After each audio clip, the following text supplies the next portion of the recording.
Bagyong Uwan nananatiling malakas habang patuloy na kumikilos patungong west-northwest sa West Philippine Sea.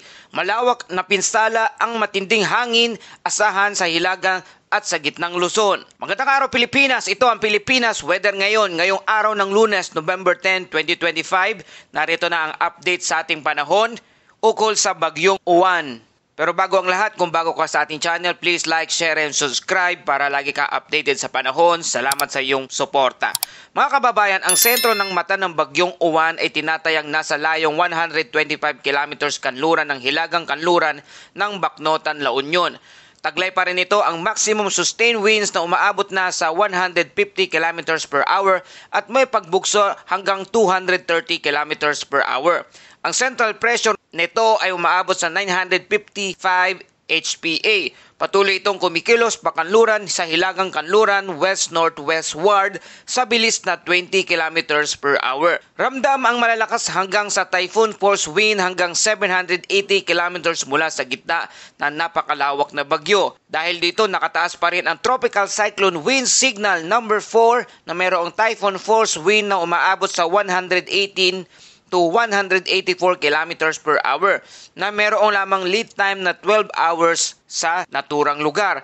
Narito ang mga apektadong lugar sa La Union, Ilocos Sur, Central and Southern, Benguet, Ifugao, West Abra, South Pangasinan, North and West, Nueva Vizcaya, West, Mountain Province, West. Ang impact nito ay malubhang banta sa buhay at ari-arian na maaring maputol ang mga linya ng kuryente at pagbawal ng puno.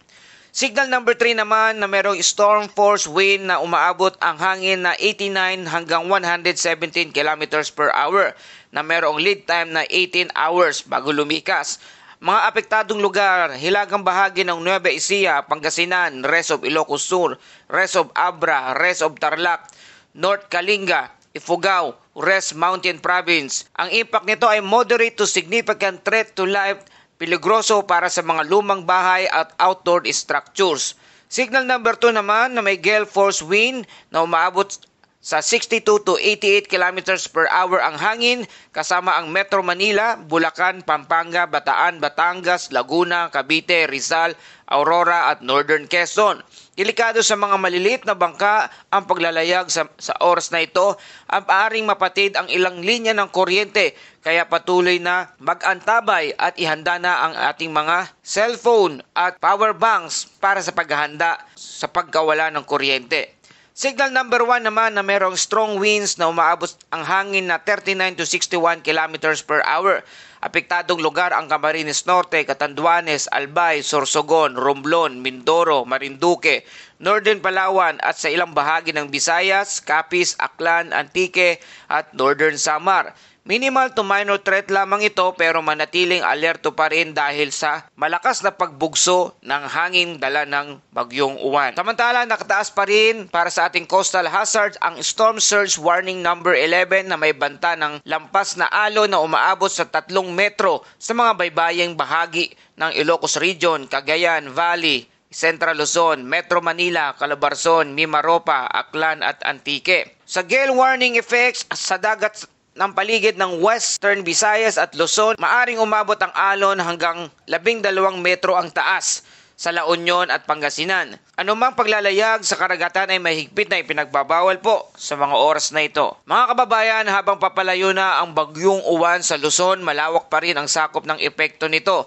Kahit hindi direktang tinamaan ang inyong mga lugar, sa ibang bahagi ng Luzon, ramdam pa rin ang hanging habagat at malalakas sa pagbugso hanggang sa Mindoro, Palawan at Visayas. Ito na ang ika-4 na beses ngayong taon na naglandfall ang isang typhoon na umaabot sa Category 4 hanggang 5 rains. Senyalis na patuloy na pag-init ng karagatan, sea surface warning na nagpapalakas ng mga bagyo.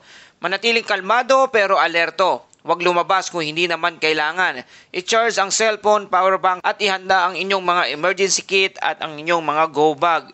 Kasama na rin ang mga importanteng dokumento ng inyong pamilya. Sa kasaysayan, ang pattern ng galaw ng Bagyong Uwan ay kahawig ng Bagyong Egay noong taong 2023 at Bagyong Pepeng noong taong 2009. Parehong nagdulot ito ng matinding pagbaha sa Pangasinan at La Union.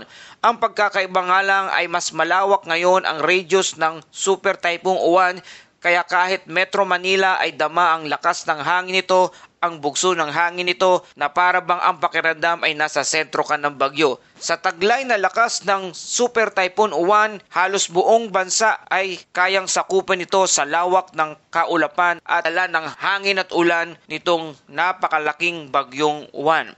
Kaya patuloy po tayo nagpapaalala sa ating mga kababayan para sa ating safety reminders manatili sa loob ng bahay habang mayroong signal warning sa inyong lugar. Huwag tumawid sa mga rumaragasang tubig kahit mababaw ito upang maiwasan ang pagkalunod. Alamin ang pinakamalapit na evacuation center mula sa inyong barangay at makipag-ugnayan sa inyong NDRRMO. Makinig lamang sa mga opisyal na update mula rito sa Pag-asa at dito sa ating channel at ganoon din sa inyong local government unit. At para sa ating Bible verse of the day mula sa Psalms 46 verse 1, God is our refuge and strength, an ever-present help in times of trouble.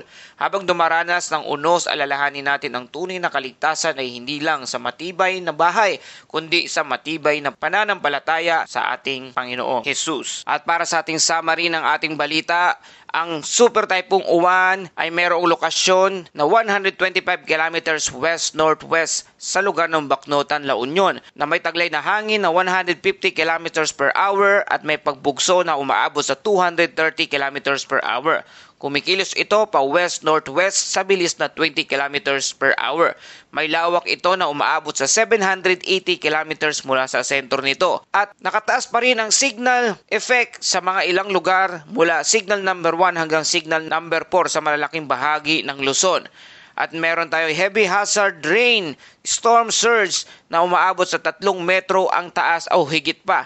At very rough seas na umaabot naman ng 12 metro ang taas. Paalala sa ating mga kababayan, manatiling maging antabay sa lagay ng panahon at sa inyong kapaligiran. Mag-ingat sa bawat sandali. Salamat sa iyong patuloy na pagtutok dito sa ating channel. Para lagi kang updated sa panahon, please like, share, and subscribe. Salamat sa iyong suporta. Ito ang Pilipinas Weather ngayon na lagi nagpapaalala, mag-ihanda, mag-iligtas, mag-ialerto. Ingat tayong lahat.